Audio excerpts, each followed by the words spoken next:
Kisah pemuda kaya yang jadi cleaning service. Wendy, masalahnya mau diteruskan ke jalur hukum? Atau ada opsi lain menurut Mbak Wendy? Tanya seorang staf petugas di depannya. Mendapat pertanyaan itu, wanita anak pemilik perusahaan lama, yang saat ini begitu terpukul harga dirinya. Ia menjawab dengan muka tertunduk lesu. Mohon maaf ya Bu, mohon maaf ya Pak. Kalau bisa, masalah ini diselesaikan secara damai aja, tanpa jalur hukum. Untuk kerugian materinya, mohon maaf kami akan berusaha menggantinya. Petugas lelaki yang ada di sebelah depan, yang diketahui namanya, Pak Erwin itu, lantas menyahut jawaban tersebut. Mbak Wendy, berdasar catatan ini, apa Mbak pernah tahu, jika semua kerugian perusahaan ini, hampir mencapai 100 miliar lebih? Apa Mbak sanggup mengganti ini? Terlihat petugas itu memberikan berkas catatannya. Wendy Listi Motohime itu, melihat dan membacanya sekilas. Ia masih tetap tertunduk, pandangannya ke bawah. Kemudian ia mengangguk, lalu ia menjawab, iya maaf ya Pak, maaf ya Bu. Nanti kami usahakan, untuk menggantinya. Lalu Pak Erwin bicara sekali lagi. Kan barusan saja sudah dibilang. Mbaknya jangan minta maaf ke kami dong. Karena kami ini juga bagian dari staf karyawan seperti biasa. Seharusnya, Mbak itu minta maafnya ke tuan muda ini. Karena yang dirugikan secara langsung adalah sang pemiliknya. Mas ini kan, putra dari sang pemilik baru. Kenshin, terlihat berdiri di belakang kedua staf penanya tersebut. Wendy yang mendengarnya, dengan setengah merunduk, ia mencoba melihat ke arah nama yang dimaksud. Dengan pelan dan perlahan, ia menggerakkan wajahnya. Kemudian ia melihat dua orang di depannya, yang memang dari tadi, mereka adalah orang yang bertanya. Wendy pun mengangkat lagi kepalanya. Saat itu terlihat seragam cleaning service. Perlahan dan perlahan, wajah Kenshin pun mulai terlihat. Akhirnya ia pun menatap pria yang dimaksud itu. Seseorang yang sebelumnya, ia anggap hanya pekerja kelas rendahan. Bahkan yang kemarin ia perolok-olokan itu, kini ia dipanggil, dengan sebutan seorang yang terhormat. Wendy pun melihat dan menatapnya dengan seksama. Ingin berucap minta maaf. Namun rasanya malu banget, hingga ia tak sanggup mengutarakannya. Setelah itu ia mencoba memberanikan diri. Wendy pun dengan pelan akan berucap. Namun tiba-tiba suara dering telepon terdengar. Titit, titit, titit, titit, titit, titit, titit. HP Kenshin berbunyi. Niken yang saat itu tepat berada duduk di tengah. Otomatis ia mendengar suara dering tersebut. Ia pun melihat ke arah Kenshin. Lalu ia teringat, di waktu kemarin dirinya dan teman-temannya, pernah membuli Kenshin habis-habisan. Ketika itu Niken berkata, ingat ya cleaning service, nanti gajiannya, ditabung buat beli HP Android juga. Masa HP segede itu masih dipakai aja? Entar gimana kalau mau romantisan sama ceweknya, kan gak bisa kirim love-love gitu. Ia mengingat bersama teman-temannya menertawai Kenshin saat itu. Kini, ia melihat seorang pria berseragam cleaning service yang kemarin ia tertawakan. Saat ini menjelma menjadi seorang yang sangat dihormati di tempat ini. Bahkan pula, pria itu adalah sang pemilik perusahaan baru ini. Niken sampai tak habis pikir, mimpi apa semalam. Padahal cleaning service itu seseorang yang sangat ia benci sekali. Kemudian Kenshin terlihat mengangkat telepon. Halo, halo Mas Siang, maaf aku mengganggu lagi ya. Iya Siang, siapa ya ini? Kenshin bertanya. Ini Rena Mas, si Rena Larazati, ini nomor kedua aku. Telepon lagi deh Rena, mesti di saat yang tak tepat, lagi banyak orang pula. Lalu Kenshin pun menjawab, iya, ada apa ya? Dikarenakan masih banyak orang di sekitarnya. Kenshin pun tak berani memanggil Rena dengan sebutan Mbak atau Non. Khawatir entar dipikir yang enggak-enggak oleh staf yang ada di samping kiri dan kanannya. Kemudian Rena menjawab, maaf ya Mas sebelumnya. Ini besok atau lusa, kalau bisa. Kalau enggak bisa juga gak apa kok.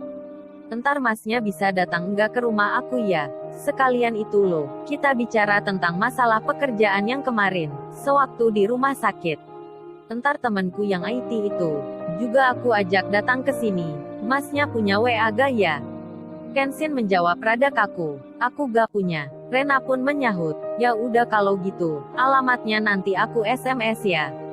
Kenshin menjawab, iya, makasih ya. Dan pembicaraan Kenshin dan Rena pun selesai. Kaori, Di samping membaca kertas-kertas catatan yang ada di tangannya, sesekali ia melihat dan memerhatikan Kenshin dari kejauhan. Begitupun dengan Ririn, yang masih saja curi-curi pandang. Meski hanya sekedar dengan lirikan sebelah matanya, ia juga penasaran banget dengan Kenshin temannya itu. Tiba-tiba terdengar suara dari belakang. "Mbak Ririn, tolong dipanggil Ibu Dewi yang ada di depan, dan tolong tanyakan pertanyaan ini." Ririn tiba-tiba diberi sebuah nota kertas lebar, yang berisi catatan sejumlah pertanyaan. Entah ini kebetulan atau sebuah takdir. Ririn, yang baru saja beberapa jam lalu, ia diusir dan dipermalukan oleh si Ibu Dewi itu. Kini, ia malah berbalik. Seketika dalam sekejap jabatannya naik tinggi di atasnya. Tak hanya itu, Ririn malah yang bertugas menginterview tentang kesalahan si Ibu Dewi tersebut. Lalu Ririn menyeru, "Ibu Dewi, silakan ke depan sini." Terdengar Ririn memanggilnya. Pimpinan HRD itu lalu berdiri. Kemudian ia berjalan menuju tempat duduk yang di depannya. Ada Ririn si admin, yang pernah ia remehkan sebelumnya. Terlihat wajah si Ibu Dewi agak pucat. Lalu ia bicara singkat, "Maaf permisi ya Mbak," sambil menunjukkan ekspresi orang yang lagi hormat. Melihat itu tiba-tiba Ririn teringat akan ucapan Kenshin di waktu kemarin. "Udarin, kamu percaya aku deh, antar mereka itu yang menaruh hormat ke kamu." Lalu ia melihat ke arah Kenshin yang masih berdiri. Kemudian ia bicara dalam hati, "Ken, sepertinya kamu tak bisa mengelak lagi. Rupanya, selama ini kamu menyembunyikan identitasmu." Setelah itu Ririn melihat halaman nota pertanyaan tersebut. Di depannya ada sampul, tertulis sebuah nama perusahaan besar yang begitu tersohor. Belum sempat Ririn berpikir lebih jauh. Tiba-tiba salah satu staf menghampirinya. Kemudian ia diberi alat perekam. "Mbak Ririn, nyalakan ini ya, jika wawancara akan dimulai." Mendapat perintah itu, Ririn pun langsung bersiap, dan menyalakan alat perekam yang dimaksud. Lalu ia mulai bertanya pada Ibu Dewi. Rupanya, tak hanya orang staf kantor dan mantan pemilik perusahaan ini, yang masih berhubungan dan diperiksa serta dicerca pertanyaan. Seorang cowok yang diketahui namanya, Matsuka, yang tak lain, kekasih dari si Wendy Listi Motohime itu. Ikut pula disidak di ruang berbeda. Ia pun diancam dengan jalur hukum. Kemudian dengan sombong ia menelpon pengacaranya. Si petugas pun mempersilahkan, "Silakan Anda hubungi pengacara." Lalu cowok Wendy yang bernama Matsuka itu disodori bukti-bukti otentik termasuk rekaman CCTV. Terlihat kehadirannya ada di rapat meeting hari ini dan beberapa hari sebelumnya, serta berkas-berkas penting lain.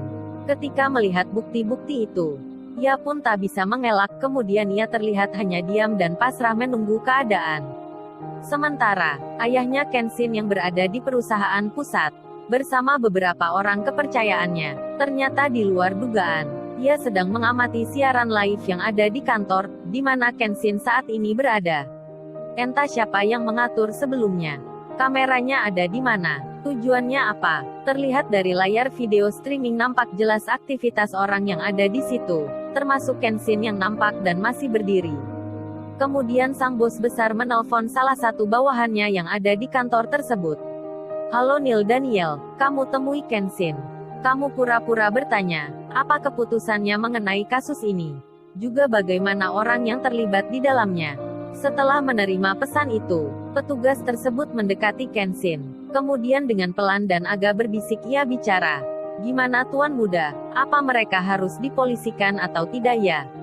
Kenshin yang sudah berpikir sebelumnya, ia pun akhirnya memutuskan, semua yang bermasalah akan diberhentikan dengan tidak hormat, di PHK secara massal, tanpa terkecuali.